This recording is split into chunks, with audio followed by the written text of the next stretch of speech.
আমাদের যদি Russell's viper এরা থেকে থাকে, বেজি হচ্ছে আমাদের দুদক আছে একটা তথাকথিত, আমাদের এর পরবর্তীতে এইসব দুর্নীতি বা টাকা পাচার রোধ করার জন্য, বিশেষ করে পাচার রোধ করার জন্য বাংলাদেশ ফিনান্সিয়াল ইন্টেলিজেন্স ইউনিট আছে, বিএফআইইউ আছে, এই প্রতিষ্ঠানগুলো, এবং দুদক আবার স্বাধীন দুর্নীতি দমন কমিশন। সো বেজি আছে। তো সমস্যা হচ্ছে বেজি ধরার কথা উনি এক্সপেক্ট করছেন বেজি থাকলে ধরতো, বা আরও বেজি যদি থাকে তারা কি ধরতো। যে জায়গাটা জনাব সুমনের পক্ষে বলা আসলে সোজা নয়, কারণ উনি এই দলটা করেন, উনি যুবলীগের কেন্দ্রীয় কমিটির সদস্য ছিলেন, পরে বহিষ্কৃত হয়েছেন। উনি এবারও নৌকার টিকিট চেয়েছিলেন, পাননি, তারপর নৌকা বাদ দিয়ে স্বতন্ত্র নির্বাচন করে উনি পার্লামেন্টে গেছেন। সো ওনার পক্ষে সব কথা বলে ফেলা সোজা না। আমরা রাদার মনে করি এই রাসেলস ভাইপার যেগুলোর কথা বলছেন এগুলো তো একদিনে হঠাৎ করে চারদিকে কিলবিল করে ওঠে নাই, তাই না? আমি একটা ছোট উদাহরণ দিই। বাংলাদেশ ট্রান্সপারেন্সি ইন্টারন্যাশনালের দুর্নীতির ধারণা সূচকে ক্রমাগত নিচের দিকে নামছে। উনি তো দুর্নীতিকে ইন্ডিকেট করে বলছেন, হয়তো এখন একেবারে দাগ খতিয়ান নম্বর সহ সম্পদের তালিকা আমরা পেয়েছি, ক্রমাগত কমেছে, এবং সর্বশেষ যে রিপোর্ট তাতে বাংলাদেশ স্কোর করেছে 24, আগের বছর 25, 26। তার মানে পজিশন না, আমাদের র্যাঙ্কিংয়ের স্কোর ক্রমাগত কমছে। আমাদের স্কোর পাকিস্তানের চেয়ে খারাপ। এখন কেউ উড়িয়ে দিতে পারেন ট্রান্সপারেন্সি ইন্টারন্যাশনালকে আমরা পাত্তা দেবো কি দেবো না, এবং সাউথ এশিয়াতে আমরাই সবচেয়ে নিচে আছি, আফগানিস্তানকে যদি সাউথ এশিয়ার বাইরে আমরা রাখি।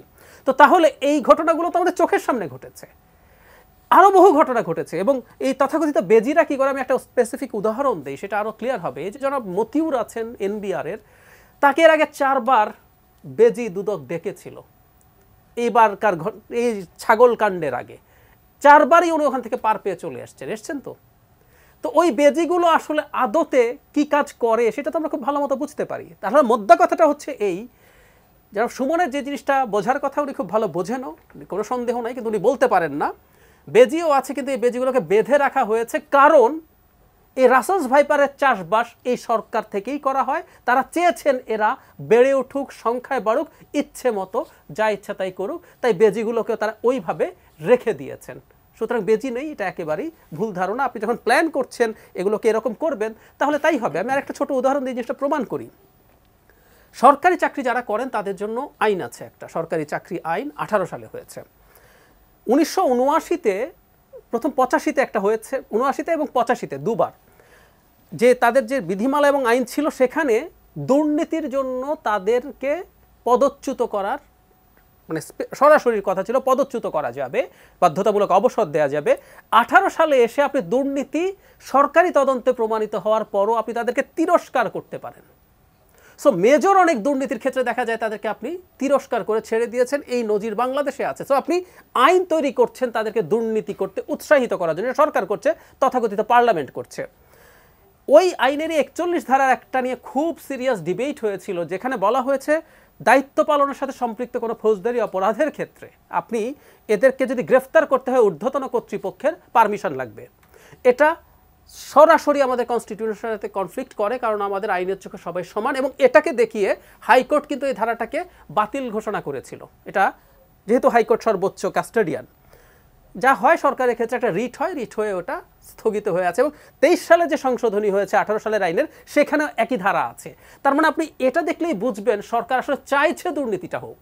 কারণ আমরা দীর্ঘদিন থেকে এই কথাটা বলার চেষ্টা করছি, যারা বেনজির বা অন্য যাদের নাম আমাদের সামনে আসছে, হতেই পারে না সরকার এই যাবতীয় প্রসেসটা চলার সময় জানতো না। রীতিমতো গোপালগঞ্জে উনি এই কাজগুলো ঘটাচ্ছেন, যে গোপালগঞ্জের তথ্য রাষ্ট্রের একেবারে সর্বোচ্চ, সরকারের সর্বোচ্চ মানুষের কাছে থাকার কথা। একটা বিশেষ সম্প্রদায়, হিন্দু সম্প্রদায়ের মানুষেরকে কি পরিমাণ অত্যাচার নির্যাতন করে সম্পত্তি দখল করা হয়েছে, এই তথ্যগুলো কেউ জানতো না। ওনার যে তথাকথিত রিসোর্ট সব ওইখানে হয়েছে, সো এই তথ্যগুলো জানা ছিল। কিন্তু আমরা যে কথাটা বলার চেষ্টা করছি, আপনি আসলে এটা একটা ট্রেড অফ করছেন।